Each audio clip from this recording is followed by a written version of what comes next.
De Landsloterij is bij wet aangewezen om de staatsloterij te organiseren. In de wet is ook voorgeschreven dat de Landsloterij jaarlijks verantwoording moet afleggen via een rekening van ontvangsten en uitgaven.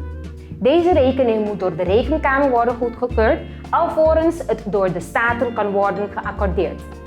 Als voorbereiding op de controle van de rekeningen van de Landsloterij heeft de Rekenkamer een onderzoek uitgevoerd op de geautomatiseerde systemen die de bedrijfsvoering van de organisatie ondersteunen.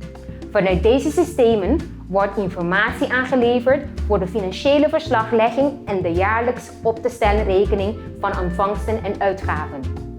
In dit kader is de betrouwbaarheid van de werking van deze systemen van belang ten einde te garanderen dat de informatie in de jaarrekening overeenkomen met de werkelijkheid. Dit onderzoek behelst de periode 2010 tot en met 2017, omdat de jaarrekening 2017 de laatst gecontroleerde jaarrekening van de Landsloterij betreft. De Rekenkamer heeft onderzocht of de beheersingsmaatregelen rondom de geautomatiseerde systemen van voldoende kwaliteit waren, zodat zekerheid kan worden verkregen over de betrouwbaarheid van de informatie voortvloeiende uit deze systemen. Uit het onderzoek is gebleken dat niet alle beheersingsmaatregelen rondom deze systemen altijd voldoende waren om de betrouwbaarheid van de informatie te garanderen.